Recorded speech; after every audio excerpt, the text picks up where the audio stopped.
As you know, Cedar Point just announced their newest roller coaster, Top Thrill 2, and I'm going to share with you all of my thoughts on this, including what I love and what I do not like about it. And then I'm going to go over what's next for Cedar Point, because this will be their second straight major roller coaster that was just reimagined. And I predict that their next roller coaster will be a new record-breaking ground up. But first, let's talk about what I do not love, and that has to be the first launch, because the train is only going to accelerate 0 to 74 miles an hour on that first launch. And I was really hoping for some more speed during that initial launch, really getting the intensity up there for the riders.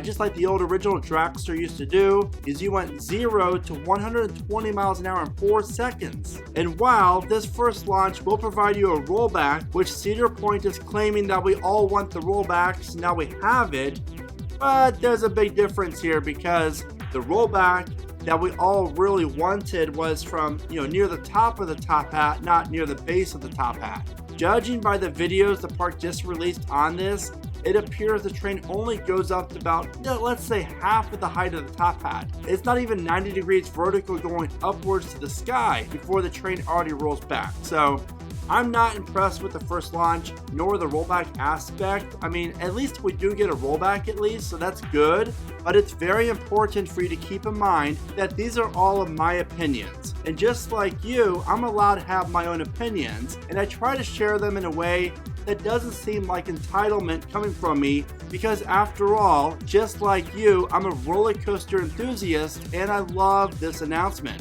With that being said, the next thing that I'm a little bit disappointed in is the second launch. Now I know this is going to be in reverse, and it's going to get the train up to 101 miles an hour, which that part is awesome. The only thing I don't really like about it is that the spike is 420 feet tall, and as you can see here on the video renderings, it appears the train only makes it up to about 350 feet or so.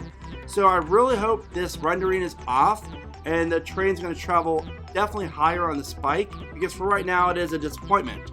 Next up will be the operations. 3 train ops of only 20 riders per train. You went from 5 trains holding 18 riders per train, now you're only having 3 with 20. So again, that's a big disappointment. I really hope this line still moves as efficient as Dragster when it was running very good without breaking down, but sadly I just feel like this line's going to be slowly moving with the low capacity trains. And finally, I think we can all agree that no one out there is really loving the name Top Thrill 2. It sounds like Kentucky Kingdom let Cedar Point borrow their name for T2 since that ride is now defunct, and they just wanted to throw in another T in front of it. I really think that there's a lot of different names out there that could have been much better geared towards this awesome looking coaster, but Top Thrill 2 just doesn't really do much for me. Maybe it'll grow on me, maybe it won't, but what do you think? And also, what type of name would you have for Dragster or the new Dragster if you were in charge? What would you call it? Please let me know in the comments.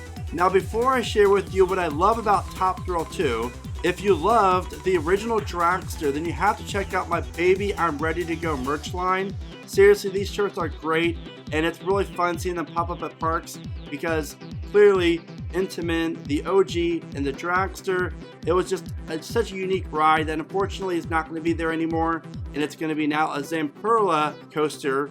But if you're interested in any merch, be sure to check it out. They're affordable, comfortable, and I offer this design in men's, women's, and children's. Well, let's talk about what I love. And there is a lot to love about this new coaster. First of all, the new plaza. I think it really gives this whole area a great refresh, and it looks really clean, and I really like what I see here. It does appear that Cedar Point chose to remove the bleachers, so I am disappointed on that, but I think they actually have some other areas where obviously you're going to be able to stand up and see a better view of the launch. So that'll be cool. So I'm sure Cedar Point's really going to make this area interact with the first launch in a very unique way, and I'm all for that. The new trains look great. The new lightning trains, the restraints are great, the colors are great, so I'm really intrigued by these trains.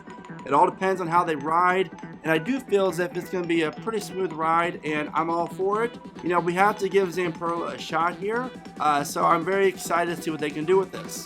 The color scheme. I never really liked the yellow supports on the top hat. I'm just being honest.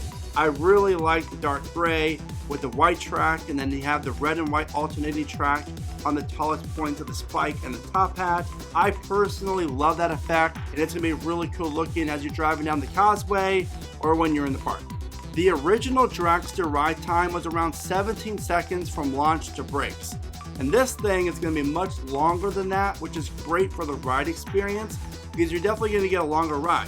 Now, on the flip side, it's going to affect capacity most likely, but other than that, you're going to get the 420 foot tall spike, 3 launches, and then obviously go up and over the top hat.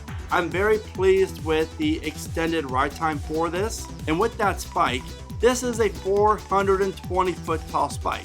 In past videos, my sweet spot for the prediction for the spike, I said I think it's going to be around 375 or so. So I'm really happy that it's taller than that and not like 200 feet or 225. This is 420 feet. Now again, how far will the train travel up the spike? That's the big question.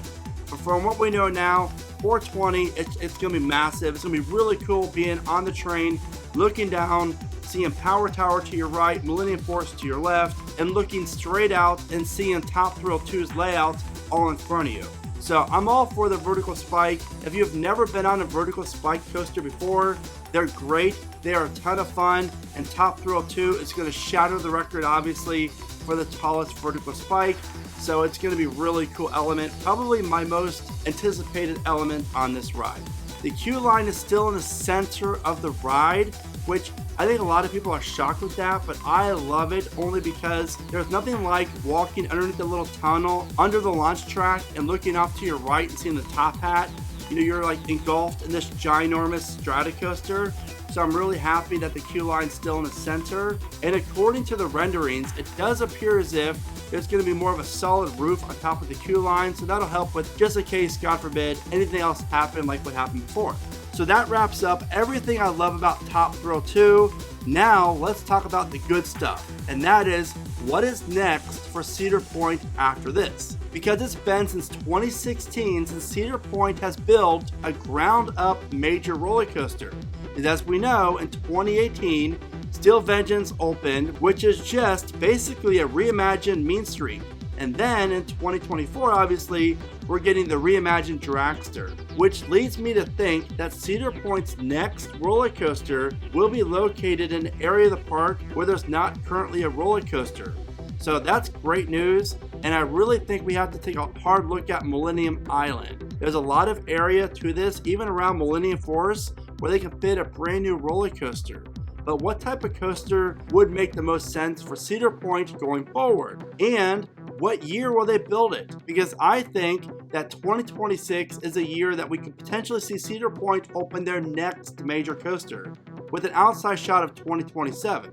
And for those of you who think they will not build back-to-back coasters, basically with a year in between, well, they did that with Valraven and Steel Vengeance, so they could definitely do it again. And I would love to see a mock extreme spinning coaster open at Cedar Point. That would give them yet another launch coaster, but a ride that's totally unique that they do not have. And if they could build it quickly, then they can have the largest one here in America, if not the world. And I really feel as if that's a great investment for the park. You're going to get a reliable, a very smooth ride that the GP really enjoy, because Time Traveler down at Silver Dollar City and the Ride of Happiness at Palapsaland overseas, both of those rides are super popular and guests and enthusiasts love them. So I think it's a no-brainer that that is the type of ride that Cedar Point could definitely benefit from. What I would love to see though over that is maybe like a great GCI wooden coaster, like Mystic Timbers on steroids, with a layout that runs along the entire Millennium Force Island. Like, that would be really cool in my opinion, but again, will Cedar Point go the wooden route or the steel route? Who knows? But enough of me talking. What do you think? What do you think about Top Thrill 2, pros and cons, and what do you think about what's next for Cedar Point, what type of coaster, and where do you think it's going to be located, and what year do you think it's going to open? You know what to do. Thank you guys so much for all the support. I really do appreciate it, and I love following every step of the Dragster progress, and I cannot wait to ride it in 2024. And I have a question for you, and that is, baby, are you ready to go? Because this roller coaster looks great. It's going to be awesome. And with all that being said, thank you all so much for watching. Remember to smile today, think positive, and keep riding coasters.